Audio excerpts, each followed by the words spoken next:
Good morning and happy Friday. Today we're going to learn a little bit about the rock cycle. Now, for the sixth graders in my class, the rock cycle is actually one of the topics we're planning on starting when we get back. And for my seventh graders, this should be a little bit of a review. And today's challenge is going to be to get outside and find some rocks.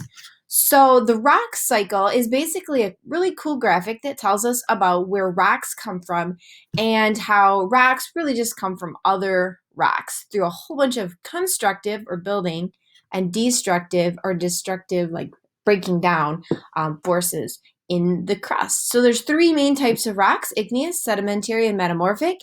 And these rocks are continuously changing from one type to the other through the rock cycle. So though if you Googled rock cycle, you're going to find a million different pictures of the rock cycle.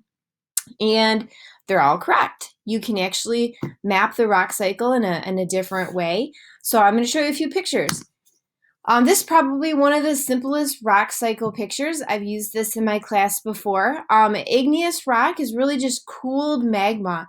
And one of the telltale signs that you have an igneous rock is you can see crystals of different sizes and different shapes. Now, that's not always true, but many igneous rocks have crystals.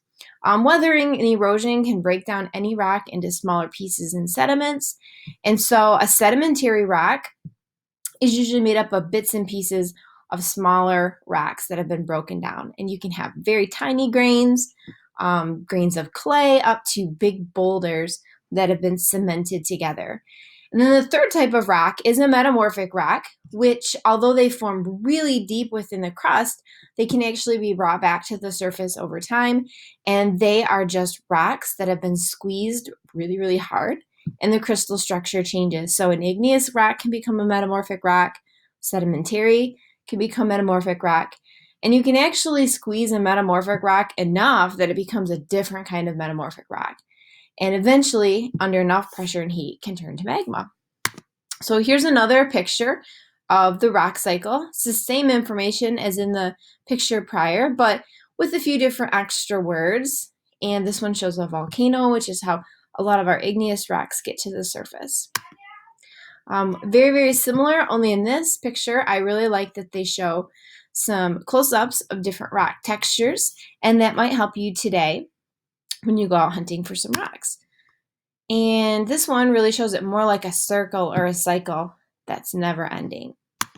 So here's some pictures of some rocks, and I'm not going to tell you the names of them because that's your challenge for today.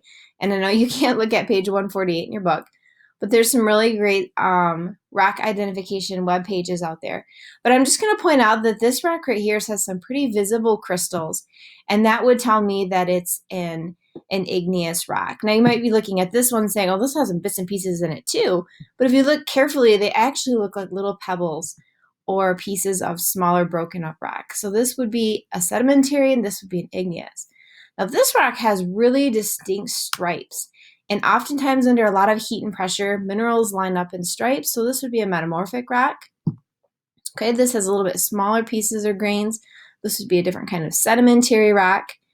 This one's metamorphic as well. It's a little harder to tell, but the rock actually comes off in sheets or layers, and sometimes that can be an indication of a metamorphic rock. And then this one's the wild card. This is actually an igneous rock some of you are familiar with.